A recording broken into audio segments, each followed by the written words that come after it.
ఇతను డ్రైవర్‌గా పనిచేస్తున్నాడు. డ్రైవర్ ఉద్యోగం అంటే ఎలా ఉంటుందో మీకు కూడా తెలిసే ఉంటుంది. చాలా కష్టపడాల్సి ఉంటుంది. అర్ధరాత్రి, అపరాత్రి అని ఉండదు.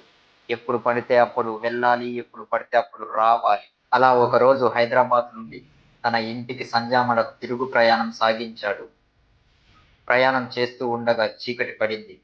దాదాపు గుంజలపాడు రోడ్డు క్రాస్ అయ్యి కొంత దూరం వెళ్ళాక ఒక పెద్దాయన దారిలో లిఫ్ట్ కోసం చేయి చాపుతూ కనపడ్డాడు. అతని వయసు సుమారుగా 60-65 దాకా ఉండవచ్చు. ఎవరు ఈ పెద్దాయన?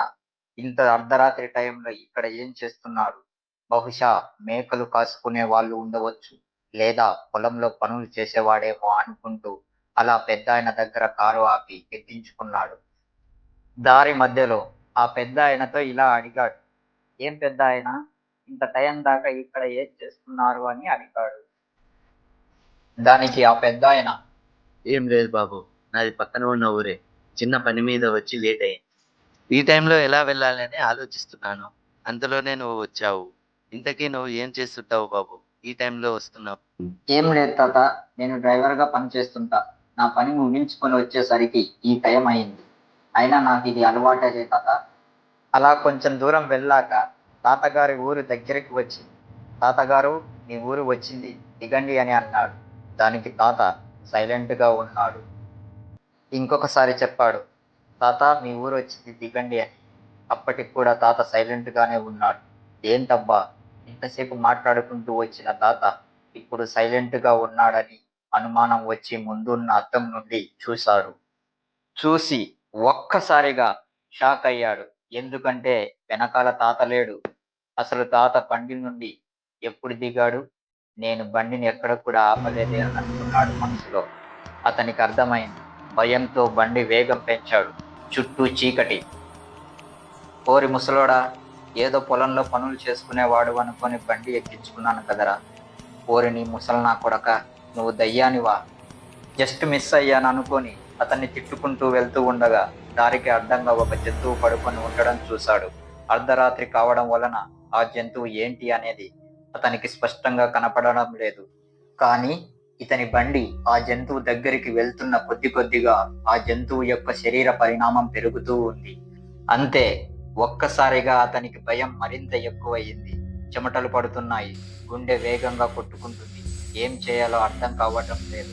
వెనక్కి వెళ్దామంటే ఆ ముసలి నా కొడుకు దెయ్యం. ముందుకు వెళ్దామంటే అదేదో ఒక విచిత్రమైన జంతువు ఉంది. ఏం చేయాలో అర్థం కావడం లేదు. అతను ఆలోచిస్తున్నాడు. ఈ రోజుతో నా పని అయిపోయింది. ఇక ఏదైతే అదవుతుందని ఆ జంతువును బండితో గుద్దించుకొని వెళ్దామనుకొని బండి వేగాన్ని ఇంకా పెంచాడు. ఆ జంతువు యొక్క సైజు చాలా ఎక్కువగా పెరుగుతుంది. అటు సైడు రోడ్డు కూడా కనబడడం లేదు. ఆ జంతువు రోడ్డుని మొత్తం కప్పివేసింది. అతను బండితో ఆ జంతువు దగ్గరకు వెళ్లి గుద్దే సమయానికి ఆ జంతువు సడన్ గా మాయమైపోయింది. అతడికి ఏం అర్థం కాలేదు. అప్పటికే భయంతో ఉన్న అతను, సరే తప్పించుకున్నాను, ఎలాగైనా తొందరగా ఇంటికి వెళ్ళిపోవాలనుకున్నాడు. కానీ అతనికి ఏదో భయంకరమైన అరుపు వినపడుతుంది. అతని బండిని ఏదో వెంబడిస్తున్నట్టు అనుభూతి కలుగుతూ ఉంది. చుట్టూ ఉన్న చెట్ల నుండి విపరీతమైన గాలి, దుమ్ముతో కూడిన రోడ్డు. ఇక నేను తప్పించుకోవడం అసాధ్యం అని అనుకున్నాడు. అలా వేగంతో దూసుకు వెళ్తూ ఉండగా అంతలోనే ఊరి దగ్గరగా అదృష్టవశాత్తు అతనికి ఒక పెట్రోల్ బంకు కనిపించింది. ఆ పెట్రోల్ బంకు కనపడగానే అతడికి కాస్త ఊరట లభించింది. అతడు ఆ పెట్రోల్ బంకు దగ్గరగా వెళ్ళాడు. అక్కడ కాసేపు విశ్రాంతి తీసుకుని అక్కడ ఉన్న వాళ్లతో కాసేపు మాట్లాడి నీళ్లు తాగి తన సొంత గ్రామమైన సంజామలకే బయలుదేరాడు. ఆ రోజు జరిగిన సంఘటన ఇప్పటిదాకా అతను మరచిపోలేదు. ఈ సంఘటన జరిగిన వ్యక్తి పేరు చక్రవర్తి. ఈ చక్రవర్తి నిజ జీవితంలో జరిగిన యథార్థ సంఘటనను మీకు చెప్పాను. మీకు ఇది నచ్చినట్లయితే ఛానల్ని సబ్స్క్రైబ్ చేసుకోండి, లైక్ అండ్ షేర్ చేయండి. మీకు కూడా ఇలాంటి నిజ జీవిత యథార్థ సంఘటనలు జరిగి ఉంటే కింద కామెంట్ చేయండి.